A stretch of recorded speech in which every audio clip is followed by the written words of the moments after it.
pour que les gens se disent « je ne suis pas seule, là je suis dans le tunnel, je suis dans le noir, mais ça va pas durer ». Et c'est vraiment un grand message d'espoir et c'est pour ça que ce livre existe. Ça n'est pas du tout pour autre chose. Et en fait, il y a une petite lumière à ce moment-là, une petite étincelle. Et d'entendre une personne faire un témoignage d'une tranche de vie qu'on connaît, ben ça fait tellement de bien. Ce livre, il est là pour ça. Il est fait pour faire du bien, pour donner de l'espoir, pour amener une ouverture à des gens qui en ont besoin. Et il y a d'autres moments aussi où, par exemple, dans ce livre, quand j'étais aussi en train de courir sur la corniche, il y a Delphine, une amie d'enfance. Une amie d'enfance qui est morte dans un accident de voiture, elle aussi, elle a laissé 2 petits garçons.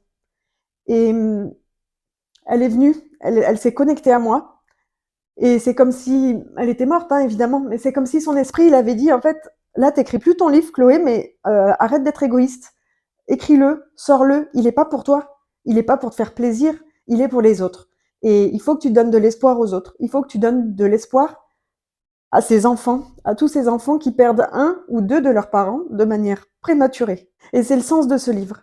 Il n'est pas fait pour me faire plaisir, ça me demande énormément d'énergie de le sortir. J'ai encore moi dans mes cellules les séquelles des sorcières brûlées en fait, et de devoir parler, de dire qui on est, de faire vivre notre puissance intérieure, c'est insécure à certains moments. Mais ce livre, il n'est pas là pour ça. Ce livre, il est là pour les autres. Il est là pour que ma vie, mon témoignage, mes expériences, mes imaginations, ma créativité, tout ce que je peux imaginer soit mis au monde et soit montré au monde pour qu'il y ait de l'espoir, pour que les gens se disent « je ne suis pas seule, là je suis dans le tunnel, je suis dans le noir, mais ça va pas durer ». Et c'est vraiment un grand message d'espoir et c'est pour ça que ce livre existe. Ça n'est pas du tout pour autre chose. Donc voilà, c'est l'histoire de Simone et justement l'été des Jeux Olympiques 2024 à Paris, où il y a eu Simone Biles qui nous a tant époustouflés par sa puissance et puis par aussi de ce qu'on connaît de sa vie qui n'a pas du tout été facile. Et en fait, le fait que je vois cette femme rayonner aux Jeux Olympiques, c'est exactement cet été-là où j'ai eu envie de vraiment clore ce livre et de dire ok, là on l'arrête, je l'envoie à des maisons d'édition, je l'édite sur Amazon et je le termine et je passe à autre chose. Du coup, cet été-là, il y a aussi le 2e livre qui s'est écrit, que je suis en train actuellement de relire. Là, on est en avril 2025.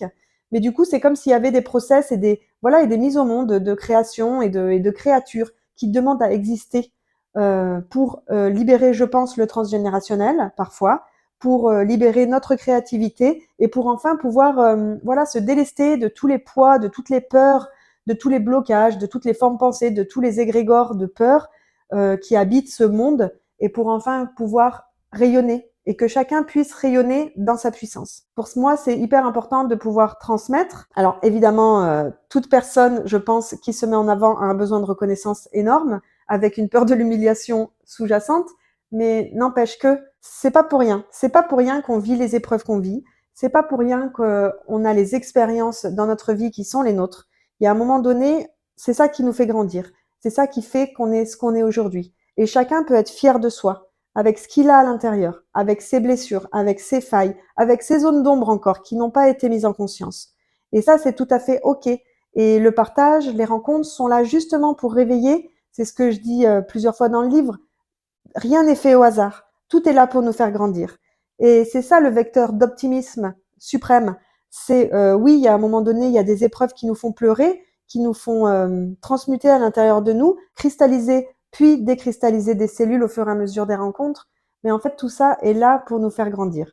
Et c'est ma conviction. Nos âmes ont demandé de s'incarner pour pouvoir s'éveiller, pour pouvoir aller plus loin, pour pouvoir être beaucoup plus dans l'amour par rapport à la peur. C'est le propre de ce livre. Et c'est le propre de mon existence, en fait, ici, et le propre de ma vie artistique et d'entrepreneur, c'est de pouvoir partager ce que moi, j'ai appris. Et je suis pas toute seule. Il y en a plein qui font ça aussi très bien. Et c'est justement à partir du moment où chacun rayonne sa propre lumière, et c'est ça de rayonner, c'est d'avoir absorbé, intégré, digéré ses ombres, et ensuite on peut rayonner. Voilà, donc si jamais ce témoignage t'a touché, si ce livre t'a percuté à un instant, n'hésite pas à le partager à une personne à laquelle tu penses qu'il pourrait en avoir besoin. C'était Chloé, on se retrouve bientôt. Si tu as aimé cet épisode, tu peux laisser 5 étoiles sur Apple Podcast ou Spotify. Et bien sûr, partage-le à quelqu'un qui pourrait en avoir besoin. Tu peux me taguer et laisser un commentaire. J'adore avoir ton feedback. Ça m'aide à grandir et à proposer des épisodes qui te ressemblent. Belle journée!